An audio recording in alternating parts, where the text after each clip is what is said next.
Hi, Sagittarius. It's Denise with Divine Soul Astrology. Today I'm here to talk about Uranus entering Gemini, and that's going to be April 26th, just a few days away, a couple weeks. April 26th, it happens at 11:51 p.m., and that is universal time. So please check for your own time, right? And it's hard to keep up with all the time zones in the world. Now, in California, if you're on the West Coast, it will be at 1:51 p.m. So Uranus entering Gemini it's going to be exciting. It's going to bring a lot of change and innovation, really. And so it's going to be there until May of 2033, except for a short kind of stay for Cancer. It will move into Cancer and then move back to Gemini. But the duration, or the majority of the time, will be spent in Gemini, right? So yeah, and so Uranus is a lightning bolt. This video is going to be for Sagittarius, Sun, Moon, and Rising. Uranus is a lightning bolt. That's exactly what it is. And so it's electric, right? It's eclectic. It's sudden change, innovation, liberation, and much more. Uranus disrupts, liberates, and will leave us permanently changed. Uranus wants to remove outdated structures, Sagittarius. That's what it does. Outdated institutions. Uranus will call for new methods of communication, new technological advances, and breakthroughs and breakaways. Yeah. So Uranus wants us to break away from things that no longer serve us, right? Things that are worn out, and not only worn out, but they just don't have there's no progress anymore. It's done, right? It happened and that's great. And okay, let's move on now. So Uranus will be in Gemini, the sign of communication, ideas, goals, and skills. Gemini is also associated with the familiar. When we talk about the third house, right? Siblings, extended family, and early childhood, also short distance travel, right? And when we talk about the familiar, this is, anything that we do all the time, right? You go to the same grocery store, you have coffee with your girlfriend over at the same Starbucks or whatever it is, right? So, anyway, so that's how that is what the familiar is there. Can be about the neighborhood. That's very familiar. But, of course, too. So these are the Gemini themes that may be impacted, but this will be depend on your own chart, and we're going to talk about what particular house it's in for you. Okay.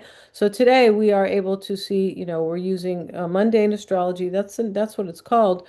And so we are going house by house. So for you, Sagittarius, Uranus is in your seventh house. But we'll talk about that after I explain a little bit more about what Uranus means, okay? Especially in Gemini.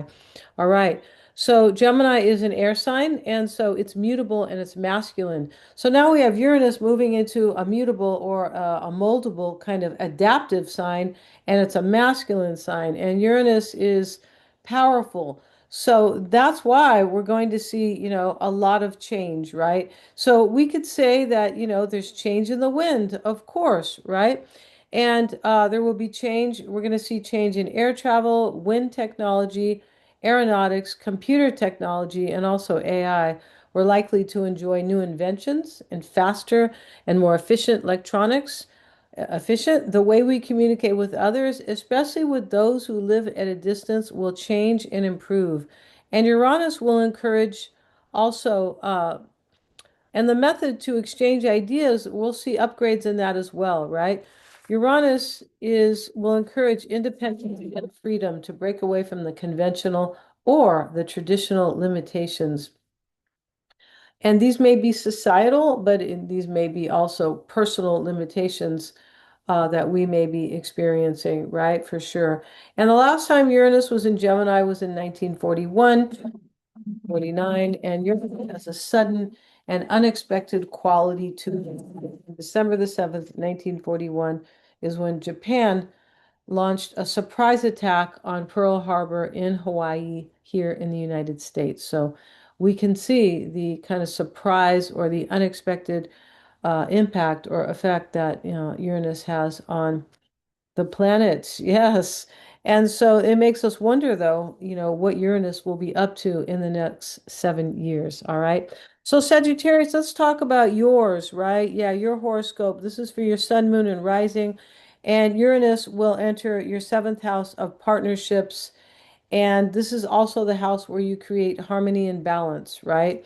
This is the house of opponents, people we don't agree with, or people we might have arguments with. Not necessarily an argument, though. And that is the house of love, right? And partnerships, but not just romantic. This is the house of business as well. Business partnerships, any type of partnerships, is the seventh house. So, speaking of partnerships, and we have Venus, right? And so Venus is here supporting, actually conjoined with Uranus, supporting Uranus in your seventh house. Venus loves the seventh house because it's at home there, right? Ruling Libra in the natural chart. So here we have Venus here, and Venus actually rules your sixth house of daily affairs. Let's make sure we are doing this correctly. I believe we are, but I just want to.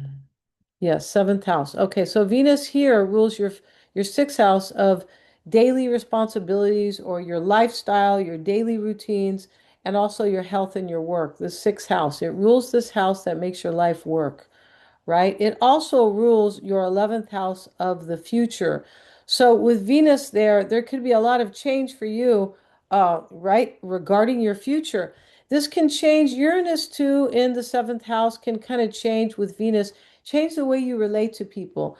You maybe you want to relate to people in a different way, right? And maybe to create kind of more harmony and balance, it could be. And that's a big change for you, right? And you know, um, for sure. And this house that Venus rules is the 11th house of social groups. It's the house that is connected with Uranus as well. But it is the house of, friends and like-minded people, gains from the 10th house of career as well. And so that is the house of our hopes and wishes as well. So there we go. So there could be something going on for you. Maybe you have some hope to kind of do something here, but the way you relate to other people may change. It could, or how you manage your relationships, And when we say manage, we don't manage people, but we manage the way we behave in our relationships, right? And so Venus is also connected to our money. It is, and our financial well-being and also our well-being and our self-worth. It is also connected to that. So here we have Venus ruling your sixth, as I was saying, and your 11th. But Venus here and Uranus, they are both, and I can show you the chart here, they are both trining Pluto. What does Pluto represent? Transformation and big change. And so Uranus, the trine to Pluto is that's huge, right? And that is supporting. The trine is something very supportive because they are both in like elements. They're both in an air sign, right? Uranus and Venus are both sitting, or let's talk about Uranus first, but Uranus is sitting in Gemini, trining this, Pluto in here in Aquarius. I beg your pardon. So, this can be too that you socially engage just a little different. It is possible here because, as I said, Venus rules Venus. Now we're kind of back to Venus, but Venus rules your 11th house of social groups. Yeah, and Venus is important here because Venus is supporting Uranus. It's the only one. Venus says, I'm your only loyal person here, and Venus is related to loyalty. It is, right? So here's Venus supporting Uranus, and this could be you could be making more money though. This is your seventh house of business as well. Yeah, I think I was saying that the seventh house of relating to, partnerships. This can be business partnerships as well. The house of clients. So, this can be supporting your clients, Sagittarius, if you work for yourself, right?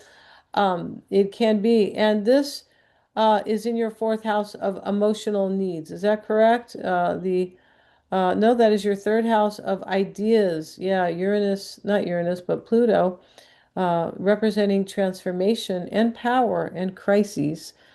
But this Pluto here is actually in your third house, a bigger of ideas, and the third house, ideas and goals.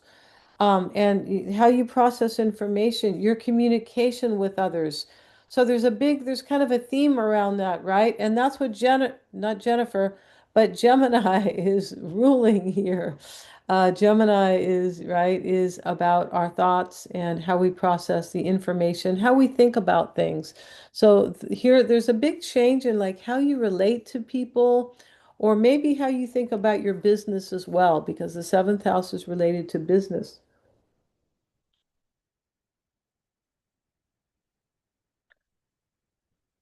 You could be relating to siblings in a different way as well. Siblings, or extended family. Maybe, that's a possibility here with that trine from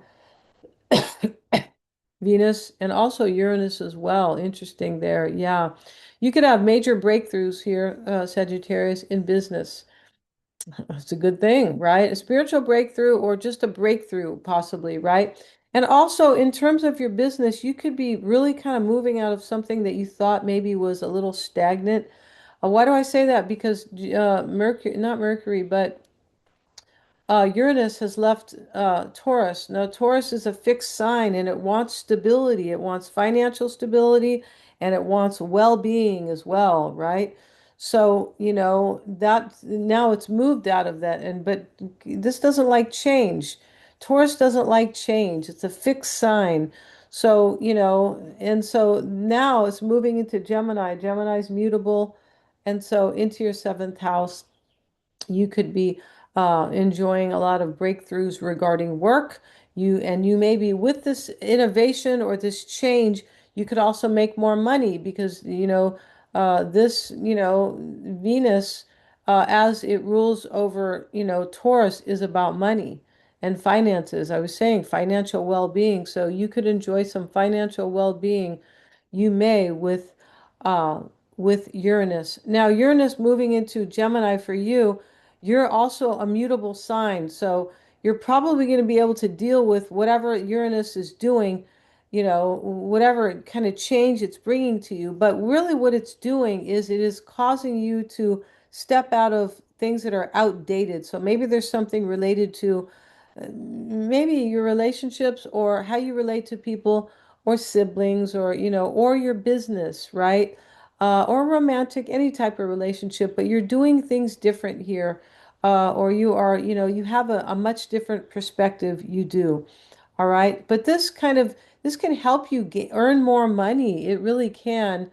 And the sun is actually is in Taurus at the time of, Uranus, the ingress of Uranus into Gemini. And this is your sixth house of work, right? And so Venus rules your sixth house of work. So this could be supporting your money and your job. It definitely could be, right? Or your daily practical affairs. All right. So I don't know if we talked about, I don't think so, but Mercury is the ruler here of Uranus entering, Uranus and Gemini. Mercury's the ruler. Here's Gemini. Mercury is excuse me, Uranus is actually in your Gemini's house, right? So it has to play by the rules. So here is, even though it doesn't really, yeah, Uranus doesn't play by rules. So that's interesting in itself, right? It's innovative, it's disruptive, it's fast, it's unexpected, and it is unapologetic because it is the rebel. It is seen sometimes as the rebel, right? And the kind of the eccentric as well. But it is related to our authenticity. There's something you're doing here that has to do with you relating to others.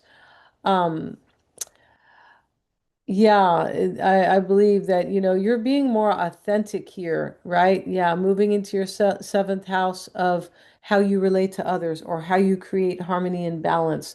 So now we have Mercury here, the ruler here, and it also rules Sagittarius. It rules your 10th house of career. That's a beautiful thing. So you are going to be probably, changing. You might have breakthroughs regarding your because Uranus is there in that, and you might have breakthroughs in terms of work how to earn more money or how to be more original and more authentic.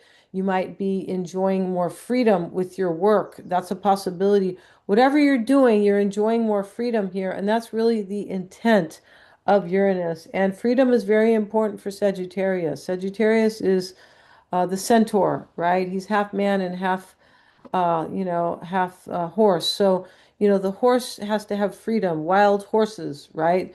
We're also in the year of the fire horse, so that's something interesting too, right? But here we have this is in your third house, Pluto. Now we're talking about Mercury though. Let's not get off, this is like my ninth video, so you got to excuse me, right? But here when we have, Mercury ruling your 10th house of career, it's also your house of social roles, how you show yourself to the world. So you may be showing yourself differently to the world. You definitely could, right? With Venus there, like supporting really your sixth house as well of work. But we have Mercury here, and Mercury is in your fifth house of love and sex. It's also your house of where you shine, your self-expression, your self-identity, your sense of self, and your talents, right? Your creative pursuits, your creative expression. So here we have Mercury here. So there you could be like really kind of the way your creative pursuits and things like that. And even with Gemini, right? Maybe how you create within your own business, right? Because it's in your seventh house and that can be the house of business, but your communication is different, the way you relate to other people. And that fifth house, we have Mercury and we have Mars there. Mars is in its home sign of Aries, so it's very powerful there. And both Mars and Mercury are trining Black Moon Lilith. Yeah, Lilith here, the shadow side. Everybody has one, right? Yeah. The problem can be sometimes is that, we tuck it away and we don't address it, right? So, Mercury, this is connected to Scorpio, which is the hidden, right? So, amongst other things, but this Lilith here, where we see Mercury in your fifth house, this is entrining this here Lilith, there's something in your first house of self. There's something you understand about yourself that you're kind of overcoming, or you're like you faced it, right? We have to face our shadow side, right? We can't leave it in the dark, in the shadow. We have to bring it to light and, face it. So there's something that you overcame here. You understand about yourself that is helping you with your creative self-expression. That's a beautiful thing. It can also help you in your relationships and love and sex, or, love, because this is the house, the fifth house of love. It can help you also with your children. That's the fifth house of children, whether or not they are, you know, actually children right now or grown children. That is kind of regardless. And so we also have this, we getting back to, let's go back here though, because I don't want to get off of Mercury so much. Mercury and Mars are both, I believe it's both, are squaring Jupiter. That is your ruling planet, right? So, um, yeah, wow. And see, Mars rules your fifth house. So what I was just talking about is kind of skipping back, but this is powerful here. It's very powerful for you to really shine and get over something that is related to your that was associated with your shadow side. Maybe something you don't like about yourself, and you said, I don't have to do that anymore, right? And and I'm more powerful now. This getting back to this here, this Lilith is raw power. It's unapologetic. So there's something here that you're saying, well, like that's like you could be saying that's in the past, or I'm over that. I'm not doing that anymore. And this trine here from Mercury kind of shows that something. You're smarter, maybe emotionally now, right? It is in your house of self here, right? Very personal here. But here we have the square to Jupiter. That's what I was trying to, get to here. And Jupiter's in your eighth house of transformation and, So this here, Jupiter is about your growth and your higher purpose, your expansion in life, and wisdom that we experience, right? From that growth, really, and from that expansion. So when we have this square here in your fifth house of self-expression and creative expression, um, and this is to your eighth house of transformation, this is telling you change is necessary. Change is change is necessary. It's challenging you to let something go or transform. We already saw Pluto over here being trined by Uranus. Pluto's transformation. That was in your third house of ideas and the way you think.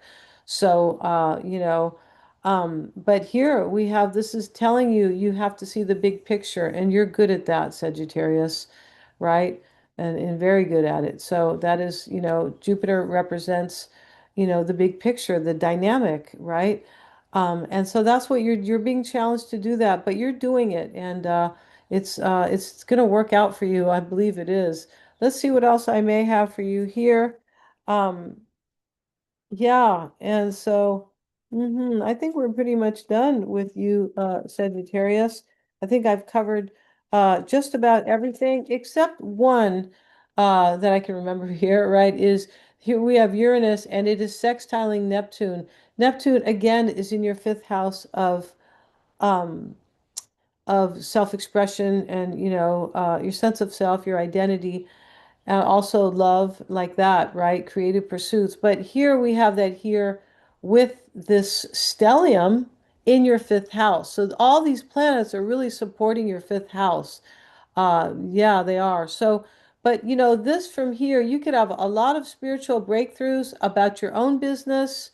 Yeah, also, maybe you're doing work here that is kind of spiritual. Uranus, the sextile to Neptune. You have to engage the when we have a sextile, it's kind of like having sex, right? You can't do it alone, not that I know about anyway.